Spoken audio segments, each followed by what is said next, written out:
Hi, I'm Ross Thomson, founder and original designer of Saltrock. So we arrived, we worked in London for a bit, and then really we couldn't hack London for too long, obviously being away from the ocean.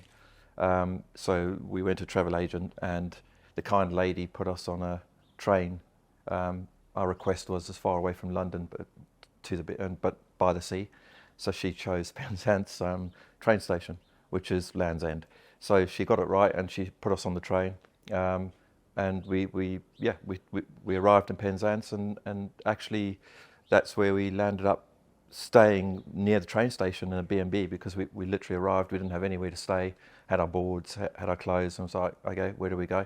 We were doing odd jobs. We were picking daffodils, kitchen porter, all the sort of jobs you do to get through, but it wasn't enough to fund the travelling. I've always been a designer. I did design in South Africa for a lot of companies in Durban. I did graphic design, and my brother's always been in sales. And we just decided, let's just give it a go. Why not see? And obviously, we saw that the surf scene was growing, and actually was bigger than what we thought. Because coming from South Africa, we had no clue. Literally didn't know how big, or if there was actually even a surf scene. We didn't even know if there were waves. Because I remember, when we turned up seeing Sennin Cove, and actually, light bulb moment. It was like, wow, there are actually waves, which is, looking at surfing now, is like, clearly there's waves. But at the time, especially, I think maybe growing up in South Africa, because quite cut off from a lot of, information, and then UK wasn't on the surf scene to that degree. I mean, the fantastic surfers, going around. When we arrived, but we just didn't know. We just had no clue. I did a design called Split Molecules, and Little Creatures. Those were the first ones that we printed on the printer in the garage. Yeah, and they were specifically artwork based, because we were limited to colours, what we could do, because it was a hand built printer. So we, at the time, everybody was doing multicolours. The bigger brands, and we just stuck to our guns, and certainly I just designed what I felt like I wanted to do, which was the artwork, rather than trying to compete with everybody else. We'd never done screen printing before. Although I'd done artwork and design, I've never physically done screen printing. So Penzance Library was a good source to get a book and learn about screen printing. We then went and raided skips around, and got wood. We got the curing unit, which was the old safe. We got thermostat from somewhere. We got heating elements from another place, and we just put it all together and made a curing unit that actually worked. And built the screens out of wood. So it was all hand built from top to bottom, and just reclaimed, really, from. Me and Angus, yeah, Gus and I, and just I remember clearly raiding skips. But everything was there. We just had to learn what screen printing was, how to do it, and then how to make something that worked. There are certain things we had to buy, but of course we didn't have the money, so that also came into it. That's the reason why we could have bought a printer, but it would have cost. We didn't have the finance, so we had to build it, but we had to buy the inks. So it was kind of we bought the inks, and we bought the light bulb that you develop the screens with. We had to do that, but everything that didn't necessarily mean that we had to buy it, we made it. Yeah, we sold to a few shops. We stuck close to Penzance, and then ever so slowly, we'd move further towards St Ives and towards Newquay, and just started to expand it out as best we can. And it's interesting, because when we start, as a brand that nobody knows about.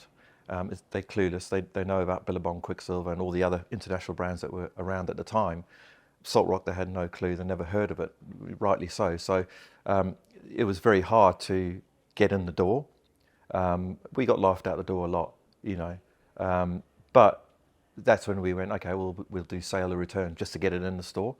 And then it started to take. And then once one shop took, other shops would hear about it, and then they would actually call us. And this is over a couple of years, and it starts to grow. The Running Man, at the time, I'm a huge fan of all the brands, and I love the brands, so it's nothing against them at all. But I was adamant that I didn't want to have a logo that reflected the brand that was just another wave or a palm tree, or, you know, I wanted to create something that I felt the energy from surfing that my brother and I, that well, as surfers, you get from surfing. So the Running Man came from that. If you look at the Running Man, you can see there's a lot of energy in that logo. His eyes are wide open. He's got a big smile, and he's running towards the sea, and that reflected more to me the energy that I got, or we got, from surfing, more than just another wave shape, if that makes sense. Yeah, so it went from that, from the Running Man. Then it got I scaled it down to the little tock, the little sitting Zen tock. That was because the Running Man, again, this was my naivety really at the beginning, or inexperience. You know, the whole of Saltrock's was a learning curve in many ways, but one of them was the fact that the Running Man was, if you look at it, it's a complicated logo. So the minute you start embroidering or scaling it down, it becomes problematic. So then the tock developed off the Running Man, and if you look at the tock and the Running Man, they've got very similar traits: the eyes, the shape. There's a lot of similarities, so it is a version of the Running Man. And for the same token, if you look at the Flame logo, which is the flag bearer of the brand, it's a scaled down version of both of those put together in a more simplistic form. So again, the eyes, the hair, you know, there's all elements that run through all the logos. When we were in Penzance, Penzance was lovely, and we had made really good friends. There's a good crew of people. The waves are fantastic, but we had no fixed abode. We had no roots anywhere, and we were movable. We could go wherever we wanted, and we just happened to see a program on BBC that highlighted this area, and it highlighted the surf, the characters. There's the beach club, which is no longer exists, but it was down at Baggy Point, amazing, and just the culture that was going on here. We just decided, let's give that a go, for no other reason other than that could be the next journey. Again, a bit in line with our travelling mentality. It was, you know, that was a bit of an adventure. Let's go check it out. Yeah, so we landed up here.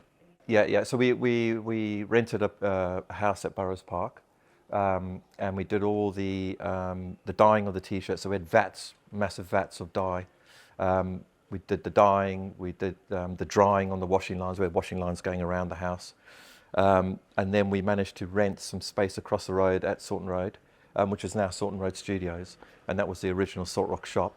And we did the printing out the back.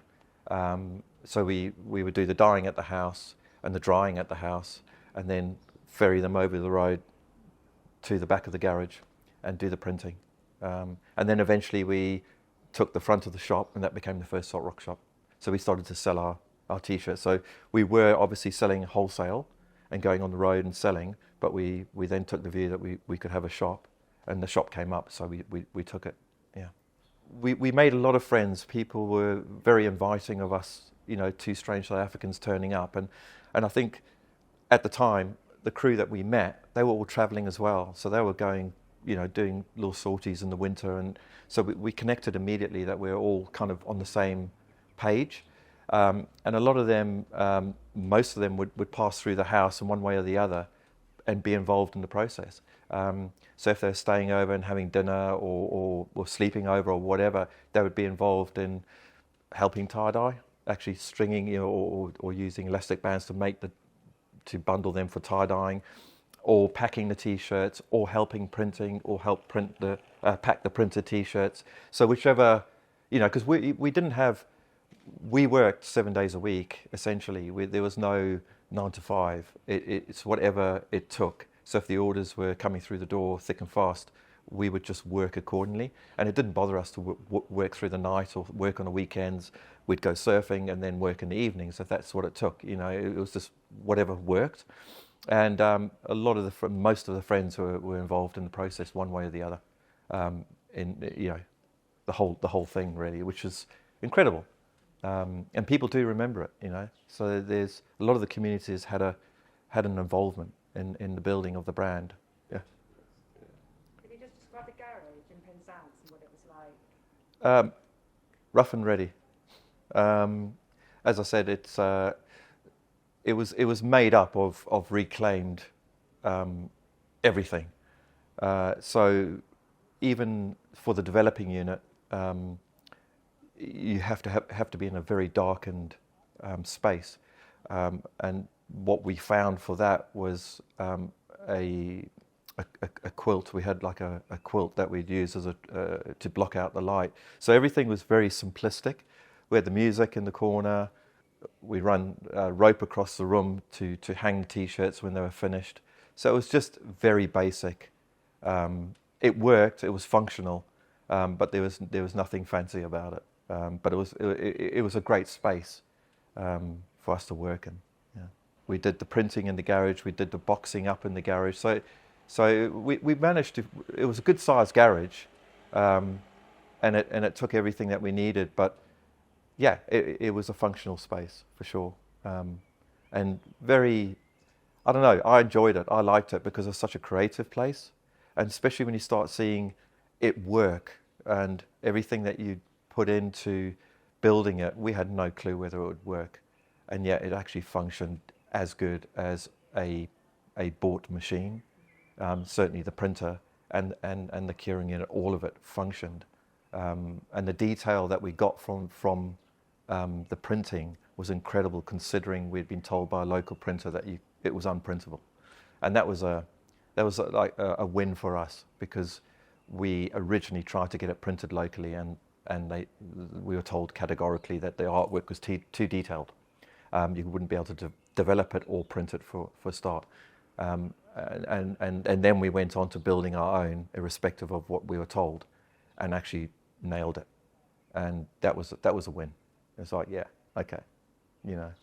Yeah, we had an old Allegro. Yeah, and it was really probably, looking back, it was not the most functional vehicle. It would have been better to have got maybe a Bedford or some sort of truck, some sort of van. But it's what needs must and what we could afford and what came up. I can't remember what we paid for it, but it wouldn't have been very much. And so yeah, it was hilarious, because as we started, it was fine. We could fit a box or two in the back, and things were good. And then as we started, as I mentioned, we started to grow the brand. One box became 6 boxes, became 10 boxes, and eventually, that Allegro, yeah, I'm surprised we could drive it, because it had so many boxes in the boot and in the back and in the front seat and rammed in there. But it served its purpose, and it did us well and got us around, and got us to deliver our T-shirts and start to make the name, and start to grow the brand. So it was a good start. Was it branded? It was, yeah. We had the original logo. That was, yeah. I mean, that would have been, at the time, that would have been, something that we really thought about, and it would have been an expense that we, should we do it, because we could buy more T-shirts to sell. But especially when you're starting a business, money's so tight, and it's where you put your money that you don't have, to build a brand. But we thought it was really important, especially if we're turning up in Newquay, we wanted to make a statement that we'd arrived. So yeah, we did. We had massive branding on the bonnet, and branding all the way around of this logo. Yeah. Well, Saltrock was like really the small person. We were unknown, completely unknown in a sea of international brands. As I mentioned, you got the Quicksilvers, the Billabongs. They were growing hugely internationally. Mambo, just to name a few. And it was just nice to know that we were gaining against these big companies. It wasn't a natural competitive, we're going to beat them. It just felt good that people were actually shopkeepers, were buying our brand over those brands, and we were the little people. But because it was selling and because it became a demand, the storekeepers were starting to love the brand and recognise the brand, and that was a great achievement, like a really good feeling that not only were we doing our own thing completely, irrespective of what was going on with the other brands, and I'm talking not just from the garment dyeing, the colours, the graphics. It was just we were just doing our own thing, taking note of what they were doing, but totally doing our own thing, and to actually gain ground and to build a brand against that, that's those companies. Yeah, that was a really good feeling, and also just doing out, like I said, with the graphics and the artwork. I just did my own thing. Didn't care what was going on, and likewise with the clothing, just doing our thing. So yeah, good feeling. We had a huge core surf following. Okay, that started to grow. So everybody the crew that we met, they loved what we were doing, and that was fantastic. The support we had, but not just that. Also, obviously, there was a lot of tourism in the area, and so we started to see tourists wearing it, and other surfers wearing it that we didn't know, and it was fantastic to see little creatures on somebody's back, and going, oh wow, there's my graphic. It was just incredible, especially when it's such a small brand, and to see somebody has gone out their way to buy your t-shirt because they like it and they're wearing it. What a feeling, amazing. Yeah, the essence of the brand starting for the first 10 years, 15 years was purely driven for travel, the want to travel. So it was a means to travel and to keep exploring and to keep surfing. And obviously as the brand grew, you grow with the brand. It takes different directions, but essentially that's what it was for. And it was amazing to do something that you're passionate about, not only the artwork and the creation of the graphics and the design and selling the product and building a brand, but actually to then go, great, now we can go to Mexico or wherever. So that was an unreal feeling, something that you're passionate about, both sides, the surfing and the brand, and them working in harmony was incredible to be able to do that. Yeah. I knew this was going to go wrong, because it's when you have to. So when you fluid, you can say anything, and the minute they say, right, we want you to say this, I like, here we go. We're going to be. Yeah. Let's dig in, shall we? We're going to be here for a while.